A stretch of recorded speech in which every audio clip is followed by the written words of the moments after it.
The views and opinions expressed on any program are those of the producers and/or the persons appearing on the program and do not necessarily reflect the views and opinions of FRC Media, Bristol Community College, or the City of Fall River.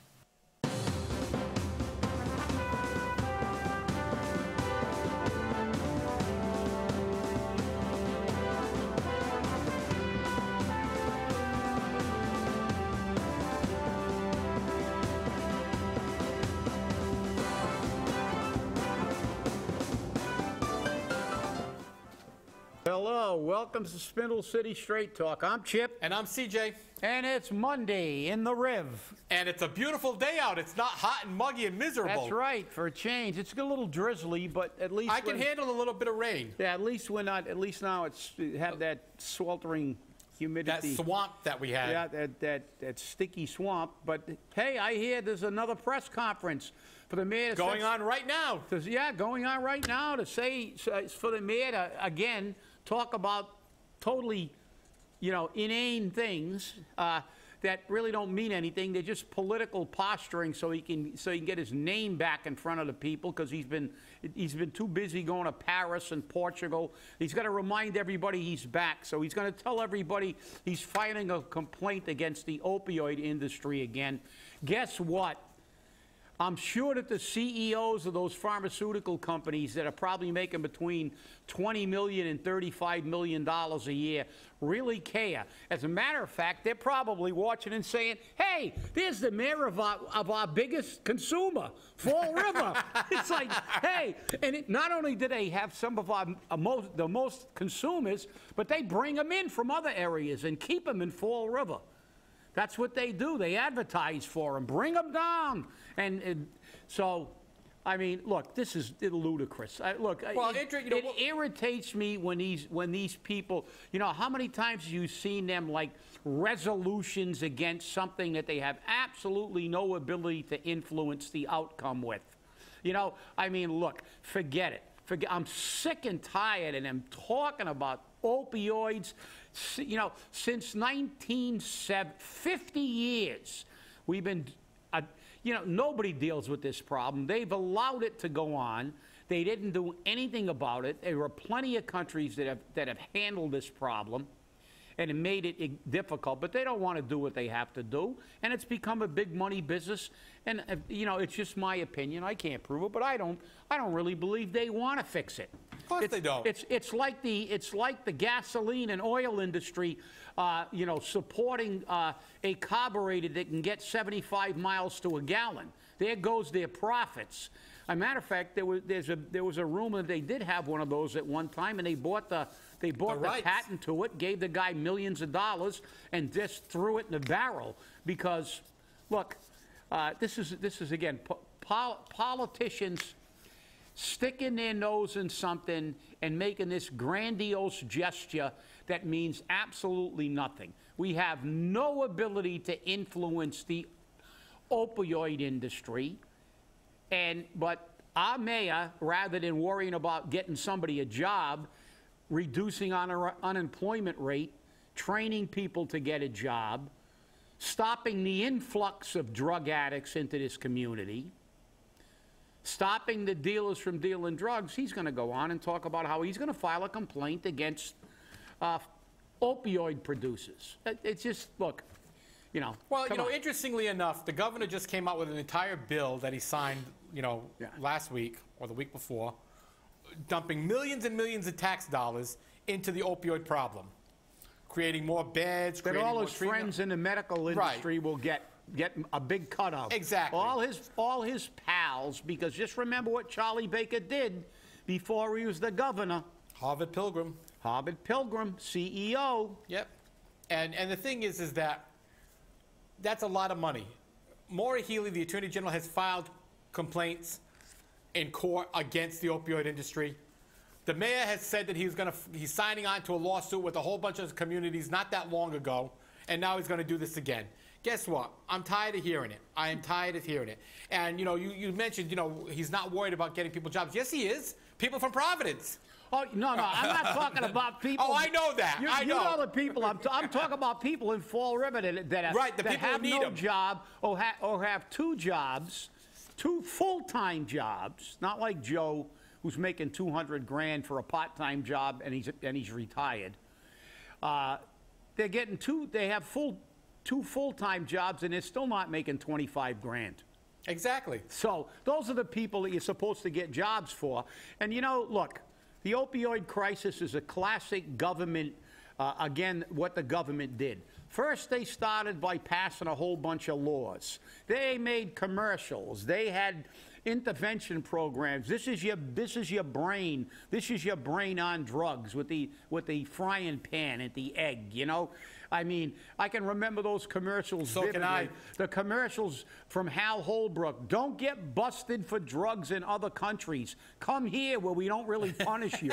You know, don't get busted in Turkey after that movie, Midnight Express, about the guy who escaped from a Turkish prison. But no, so 40 years later, 50 years later, after we've done all these other things that didn't work. We're starting all over again. Because we won't, no, we don't start all over again. We completely flip it. It's no longer. Now it's a disease. It's a health care issue. The hell with the fact that all the crimes that these druggies commit to get their money for their drugs.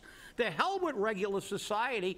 Government has figured out a way to make this into a money maker. All their friends in the medical industries and in the rehab clinics that give them a lot of money are all going to make a ton of money. And the hell if you have cancer or diabetes, because oh yeah, the hell with them. Let them jack up your insulin. Let them, you know, increase the cost of your cancer medication 100 times fold, but nobody cares about those people. It's like the people on the border. Oh, we're going to worry about somebody that dragged her kid all the way up Central America to the Mexican border, and now we're going to worry about her kid. She didn't worry about her kid when she was dragging them all through Central America, and now we're going to worry about that. But do we worry about things that really matter? That was her choice. She could have stayed in Guatemala or Ecuador or whatever, wherever they came from. But we don't worry about people still to this day from 2012 or 2013 getting gassed. Children, elderly, people being gassed by Assad in Syria. Oh, that's not important. Genocides in places like Somalia. That's not important. Nobody cares. No. Why? Those people don't vote in America. You know, those Syrians with the, you know, I saw a documentary yesterday. They revisited that, and they showed this mass grave of children, and they didn't even close their eyes, with their eyes wide open, that had been gassed to death. Do Americans care about that? Do Americans care about the American soldiers that are dying every day in Iraq and Afghanistan? It doesn't even make the news now, except in their hometowns when they come back in a casket with a flag over their coffin. It's just a matter of, hey, it's every day. Don't worry, you send your poor kids to fight and die in a war that nobody even remembers half the time that we're fighting, and it's what, the 17th year? In a place that Genghis Khan didn't even invade? That the Russians spent 10 years in with no consideration for the Geneva Convention or anything, or they didn't worry about torturing people, and they still couldn't win that war. We'll be there forever, because you'll never win over there. So, but do we care about things that matter? No. We care about what the politicians tell us to care about, what the Democrats want you to do to appeal to their base, what the Republicans want you to do to get your vote. And do Americans really care about the rest of the world? Absolutely not. Because you'd be calling your congressman right now and telling them, stop Assad from gassing children. Stop genocides in countries all over the world. The elimination of entire populations. Where do we fight? Where they make opium? In Afghanistan? Where they have oil in Iraq? Do we fight in Djibouti? Do we fight in Somalia? Oh, we were over there for a little while. We got the hell out. Not worth our time and effort. But we'll fight where there's poppies, and we'll fight where there's oil, and we'll let our men die and women die and come home without limbs, and we'll worry more about opioids than we do about unemployed people and children going hungry, and we'll worry more about an illegal than we'll worry about our own children. This country is in a lot of trouble. And you know why? Because you keep these people in office. I don't vote for them, but they get in, and most of the time they run unopposed. So forgive me if I'm on a rant, but hey, I don't care. That's a reality. You don't think they're gassing? You don't think they're gassing children in Syria? By all means, go on your television, get on demand, and get last night's nightly news. I don't know if it was Channel 12 or Channel 10, because I watched both of them, because on Sunday, one's at 6:30, the other one's at 7. So I watched both of them. But the segment about Syria is just appalling. You see these little, beautiful little children just laying there dead, with their eyes wide open, and another one dying, gasping for breath. You know, and they got you convinced that somebody that dragged their kid through the entire Central America is more important somehow than those people that never did anything except be born in the wrong place. And that's a tragedy. And your mic's not coming across, CJ. I don't know what it's Sorry about that. Okay. But so forgive me if I have no sympathy for them. Well, I'll add a little more to you, okay? I'll add a little more to you. Hodgson's jail won't join the pilot program for drug treatment. Anti-addiction medication is coming to county jails in Massachusetts, but not yet to Bristol County. Jails in 5 of the state's 14 counties are participating in a new pilot program to offer opioid addiction treatment medications, methadone, buprenorphine, and naltrexone, to inmates who enter the jail with a valid prescription and to inmates scheduled to be released within 30 days. They're in jail. They're not getting drugs. Guess what? They don't need it. They're not supposed to be on drugs. That's right. But you see, great example, CJ. Again, government's total insanity. We don't care about, just like in Fall River, we don't care about the charter, we don't care about laws, we don't care about it. The government doesn't care either when it benefits them. Somebody's going to make money on this deal. One of their friends in a pharmaceutical, on one hand, they're complaining, they're going to file a complaint, which is just saber-rattling. They know they're never going to win this. It's going to stay in court forever. But now they want to start a program to spend money to give people medications for their drug addiction when they're in prison. Right. They're not supposed to be taking drugs in prison. Hodgson, and I know a lot of people don't like him, he's right. Why should he treat people? They're not supposed to be taking them. What they should be doing is finding out how they're getting the drugs and arresting everybody that's bringing those drugs in. I mean, this is ludicrous. This is the government again. So what do? They can't stop drug trafficking into a jail. So what do?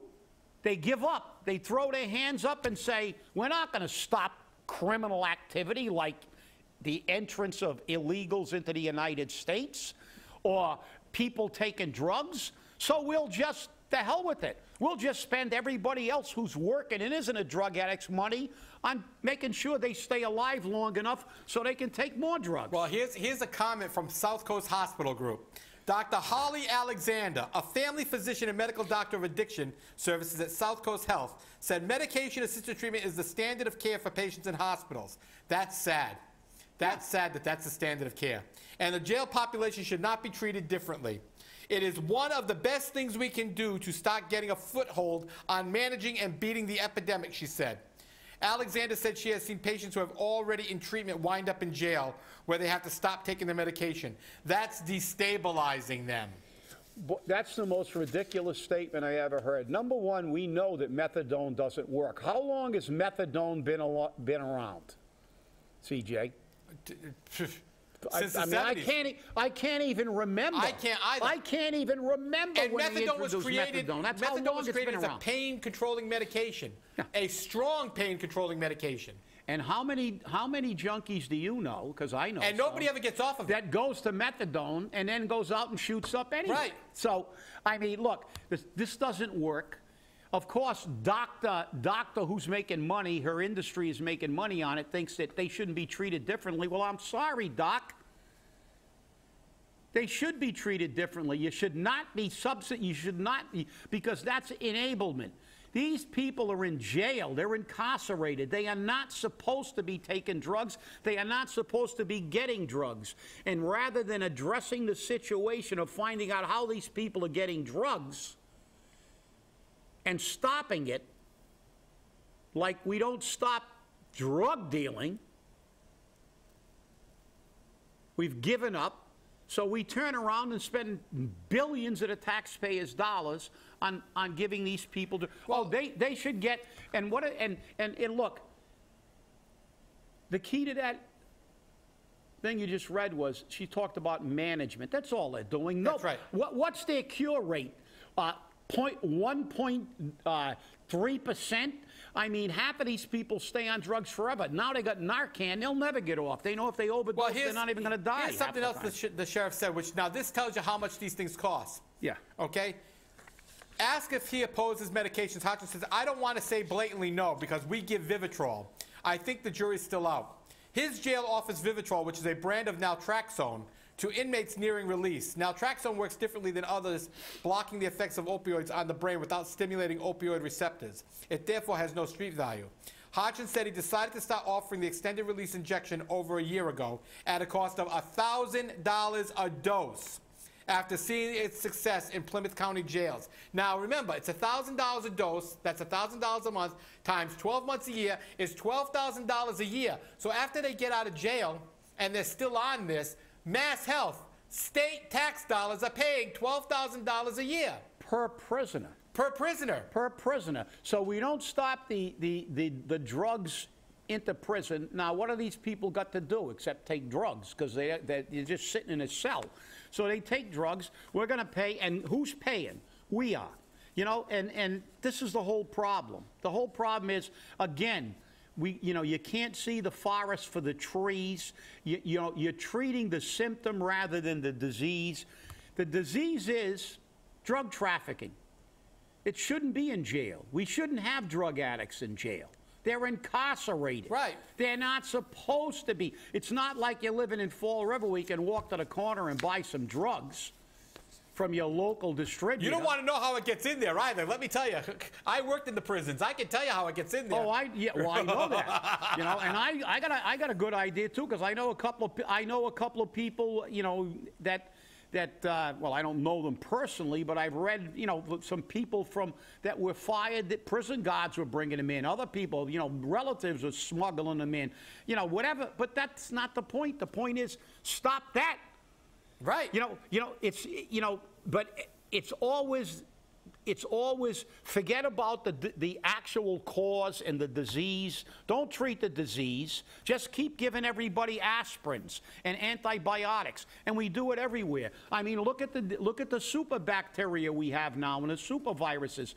The medical community knew years ago that if you continued to overuse antibiotics, that you would create super bugs, because you can't kill one. Survival of the fittest. It's just like Darwin said, the theory of natural selection. It happens for animals.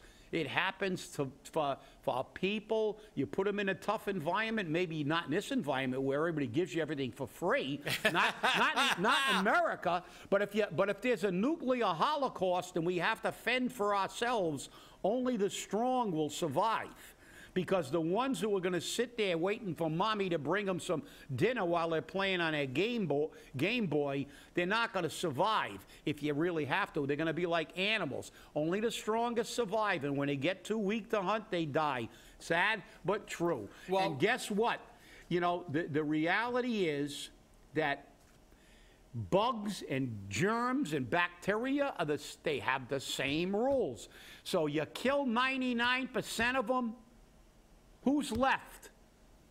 The strongest The survive. jacked up bacteria posing, giving you double biceps, you know? So then you can't kill them with that stuff anymore. He's got the world bacteria belt. That's right. He's got the world championship of bacteria. And now look, yeah, we're laughing, but it's true. It's the truth. There are bacteria now. There are infections that are untreatable. That's right. And there never will, and because MRSA, MRSA, Yeah. MRSA, methicillin-resistant Staph aureus, and you pick that up in a hospital, and many hospitals give you that. Yeah. Because it is a nosocomial infection. It is transferred within the hospitals. We received a comment from one of our viewers. So Jazel's friends have a problem with people suing the city for the charter, but they are okay with the mayor suing for drugs that the city's going to get money from with his approval. Very good comment. Yeah, but I mean, you know, the thing is look, we do this everywhere, and this is why if you can't be absolutely incensed by your government and the way they behave, because this has become, as you know, as Goebbels said, if you tell a lie, a big enough lie long enough, people will believe it. Well, if you keep completely ignoring reality, ultimately people accept the fact that there's no reality. They create the reality. Has it worked? No. You know, it's like these things do not work, and the places where they're eliminated are places that actually don't treat junkies. They give life sentences to any drug dealer or execute them, or give them 40 years just for walking around with a drug. Remember that Australian girl? Yep. They were going to give first they were going to execute her, then the entire world was in an uproar, and then they got down to a life sentence, and finally they had everybody whining all over them and crying. They gave her 40 years. Yeah, but I'll tell you what, 40 years in one of those prisons, she was better off getting executed. Because, you know, if you've ever seen countries, jails in these countries, they're not like the United States jails. And you know, that's the whole problem with this nation now. Everything they can't deal with. First, they throw a ton of money at it.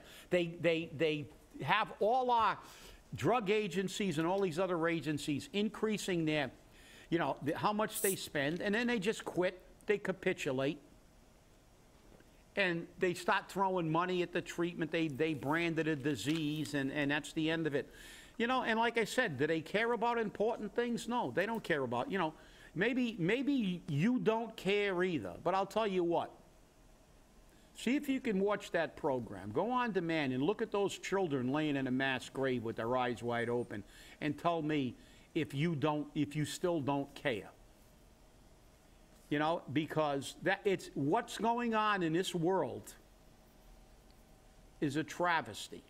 And the only thing we worry about is stuff that directly affects our oil, our drugs, or our political base. And that's a reality, at least in my opinion. Well, speaking of political bases, the Fall River Housing Authority had a meeting on Friday with their tenants at the Doolin Apartments, and the Fall River Housing Authority and State Representative Alan Silvia started trading bobs over the mixing of seniors and younger residents at the apartments. Now, on Facebook, on social media, there were claims that, again, these are claims, I wasn't there so I wouldn't know, that Representative Silvia parked in a handicapped spot for a tenant, because remember, all the parking spaces at Housing Authority properties are assigned to tenants. You have to wait on a waiting list to even get them. And then he moved it when he was told that it was somebody's parking space, and he allegedly parked it in a fire lane. And people said that he was there and he wasn't asked to be there, and all he was doing was bloviating, and people weren't happy that he was there, and they felt that his presence there was more hindering than it was helpful.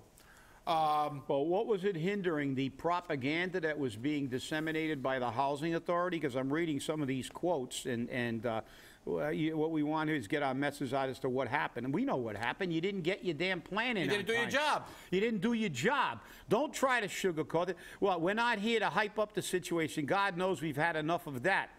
You know, and then Barrow said, quote, "You know, God forbid facts get in the way," unquote. Well, guess what? The fact is, this entire issue was created because nobody in the housing authority did their job. Nobody did their job. And it's always blaming the other people. You know, and so Alan Silvia may not have been there, and I'm sure those were his opponents, and I'm sure the crowd that applauded him favored him. Some people applauded his action, but the fact is, in a way, I'm glad he was there. Right, wrong, or indifferent, again, we got to see how the people in Fall River and the powers to be never, ever take responsibility, and they'll make an excuse every single time they don't do their job. Just like, and I'm looking at my friend over there in our audience, who's here all the time, and it just reminded me of a conversation we had after Friday's show when we talked about the horrific traffic at the Atlantis Charter School. And he made a great point. He said, "You know who I blame for this? The zoning board. They allowed those people, they waived the zoning, and they allowed them, knowing full well this was going to create an absolute horror show. And now if you go up to them and say, they'll say, hey, it's got nothing to do with us, it's just, we just make a zoning ruling." No, you don't. You're supposed to do that with an understanding of the impact on the neighborhood. And he's 100% right. Carlos, congratulations. Very good point. And this, again, is the government doing everything wrong, not doing their job, not looking out for the people in that neighborhood and the businesses in that neighborhood, just like they're not looking out for the people in the elderly in the housing authority, and then trying to blow smoke up your butt by sweeping it under the rug. And basically saying, oh, well, let's get the facts. Fact, look, simple fact. I don't want to hear your excuses. You didn't get it in on time. Is it deja vu again? When our law department said, oh, we never got the letter. Everybody else on the planet had the letter because CJ found it in 3 seconds on the web. We were reading it in the audience before she finished the sentence. Well, we never got the letter, and CJ shows me his phone, and here's the letter. Well, if I can get it online, if I can Google it, she can't get it, and she's the law department, something's wrong with the law department. But then again, it's always sweeping under the rug, make an excuse, or in the words of Terry Sullivan, one of the greatest examples of knowing how to deal with Fall River, he said, when he said to the guy that was in the crap for actually falsifying overtime records, which should have been a fireable offense, he should have been terminated, he said, just keep your head down. He said, don't say anything. He said, it'll blow over. They'll forget about it. They'll be on something else very shortly. And guess what? They are. Guy's still working. And it blew over because, you know, the city council make an issue out of it for 35 seconds and then it's gone.